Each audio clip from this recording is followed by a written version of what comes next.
जैसे आप मान के चलिए कि एक कमजोर व्यक्ति और एक गांव का बाहुबली व्यक्ति या प्रधान ले लीजिए या ठेकेदार ले लीजिए, जब कमजोर लोगों की दुश्मनी या कोई ऐसा मतलब जो है होता है तो कमजोर लोगों को अक्सर दबाया जाता है। तो ऐसे कमजोर लोगों के साथ अवध केसरी सेना खड़ी मिलेगी जनपद में और मंडल में, प्रदेश में। ऐसे कमजोर लोगों के साथ में उस दबंग और उस आताताई से जो है लड़ने का कार्य हम लोग करेंगे। और इसकी मिसाल हम लोग कई बार दे चुके हैं, चाहे परसपुर वाली घटना ले लीजिए, लल्लन सिंह और ओम प्रकाश सिंह वाली घटना ले लीजिए, राहुल पासवान की घटना ले लीजिए, यहां विष्णु गोस्वामी को जिंदा जला दिया गया था। तो ऐसे जो कमजोर लोग जिनको दबाया जा रहा है, जिनकी कोई सुनवाई नहीं हो रही, ऐसे लोगों की आवाज अवध केसरी सेना बन के और हक के लिए लड़ेगी। सब कुछ लोग कह रहे हैं कि गोंडा में एक नेता है, उन्हीं के तरीके से नीरज सिंह हर मुद्दे पर अपना जो बयान है वो दे करके सुर्खियां बटोरने की कोशिश कर रहे हैं। इस पर क्या कहना चाहिए? देखिए, ऐसी कोई बात नहीं है और मुझे बयान देने में कोई बहुत ज्यादा जो है दिलचस्पी नहीं है। लेकिन हाँ, ये चीज है कि कहीं ना कहीं जब कोई घटना हो जाती है तो मैं तटस्थ भी नहीं रह पाता हूं कि मैं कुछ बोलूं ना, या क्रिया प्रतिक्रिया तो मैं करूंगा। जो है क्या चीज सही है मैं उसको पहले नाप तोल लेता हूं, इसके बाद में मैं अपना विचार रखता हूं। और मैं रखता जरूर हूं विचार, कहीं कोई घटना होती है या कहीं कोई मामला होता है तो मैं जो भी उचित लगता है और जो भी सत्य होता है मैं उसके पक्ष में खड़ा होता हूं। सामने वाला चाहे जितना मतलब ताकतवर हो, मैं इसको नहीं देखता हूं, मैं सत्य बोलता हूं और सत्य बोलूंगा हमेशा। साहब कभी समाजवादी पार्टी का सपोर्ट करने लगते हैं, कभी भारतीय जनता पार्टी का। जो आपके साथ जुड़े हुए हैं उन्हें कहीं आप गुमराह तो नहीं कर रहे हैं कि लग रहा है कि हाँ ये कभी इस दल के तरफ या इस पार्टी के तरफ जाते हैं, कभी उस पार्टी के तरफ जाते हैं? देखिए, एक चीज ऐसा है कि हम जो है बताए अभी ना कि हम पार्टी में विश्वास नहीं रखते हैं और ना हम कोई पार्टी का लेबल लगाए। भाई हमारे किसी भी पार्टी कोई हमारा खर्चा है, हमारे संगठन का खर्चा नहीं उठा रहा है। ठीक है, जो अच्छे व्यक्ति हैं उनका, जैसे समाजवादी पार्टी में भी अच्छे लोग हैं, बसपा में भी अच्छे लोग हैं, कांग्रेस में भी अच्छे लोग हैं और भाजपा में भी अच्छे लोग हैं। इन सभी अच्छे लोगों का समर्थन मैं करता हूं। लेकिन जो दुष्ट लोग हैं, ये सोचते हैं कि हाँ हम ही भगवान है जिले के, ऐसे लोगों को मैं कतई स्वीकार नहीं करता। उनको बता देना चाहता हूं कि आप चाहे जितना ताकतवर हो जाएंगे और आपको ये लगेगा कि हमारा पूरे मंडल में कोई नहीं, सब हम उससे डर रहे हैं, हमारे खिलाफ कोई नहीं बोलेगा ना, तो ये नीरज सिंह आपके खिलाफ बोलेंगे। ये समझ लीजिए, कभी वॉक ओवर पूरी तरीके से नहीं पाओगे, चाहे ताकत में जितने बढ़ जाओ और 10 गुना बढ़ जाओ, लेकिन आवाज उठाएंगे और लड़ेंगे आपसे हम।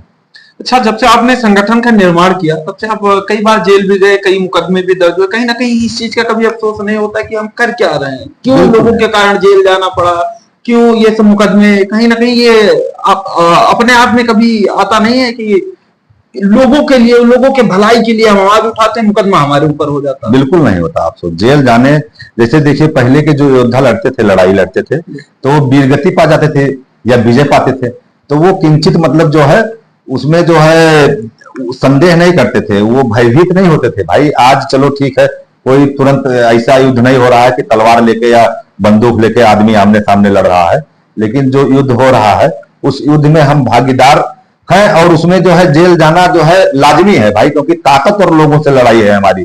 ताकतवर लोग बैठ के ऐसे एक फोन मिला के षड्यंत्र कर देंगे, बता देंगे ना, तो कहीं ना कहीं हमारे खिलाफ पूरा जो है चक्रव्यूह बन जाएगा। तो ऐसे लोग जब जेल, वो क्या करेंगे, गोली तो मरवाएंगे नहीं, गोली मरवा देंगे तो कहीं ना कहीं उनकी जो है फिर उनको जवाब देना पड़ेगा, उनके लिए आफत आ जाएगी। तो वो जेल भिजवाना सबसे आसान तरीका है। तो हम लोग जेल से बिल्कुल नहीं घबराते हैं। कितनी बार आप जेल भेजाएंगे, कितने मुकदमे, भाई मुकदमों की संख्या लगातार बढ़ ही रही है, हर साल 2-3 मुकदमे ऐसे मिल जा रहे हैं और ये मुकदमे जो है कहीं ना कहीं बड़े लोगों की देन है। तो अब जेल जाना, मुकदमा हमारे ऊपर कर देना, इससे बिल्कुल घबराते नहीं, हम लोग इसके लिए तैयार रहते हैं हमेशा। पूर्व सांसद ब्रजभूषण शरण सिंह को लेकर अगर आपसे कोई सवाल पूछा जाए उसका आप जवाब देते हैं, नहीं देते हैं? काहे नहीं देंगे, जो सही चीज रहेगा कहेंगे। कहीं हम ऐसा थोड़ी है कि कोई जो है चीज बोलने में हम हिचक महसूस करेंगे, ऐसा कुछ नहीं। जो भी सच्चाई रहेगी बोलेंगे, नहीं सच्चाई रहेगी तो उसको नकारेंगे। क्या लग रहा है, भाजपा इस बार उन्हें चुनाव में टिकट देगी 2027 वाले में? सांसद को, ब्रजभूषण शरण सिंह को बैठा देगी कि आप आराम करिए? अब क्या टिकट देगी, जो है मेरे ख्याल से अब उनका, नेताजी का उम्र भी हो गया है ठीक ठाक जो है, तो अब जब टिकट इनका कट गया संसदीय में, तो अब 27 में तो मुझे नहीं, 27 में तो विधानसभा का इलेक्शन है। हाँ, तो कोई जो है वो कहा है कि कोई हाथी चढ़ के घोड़क थोड़े चढ़त है, ऐसा कुछ नहीं जो है।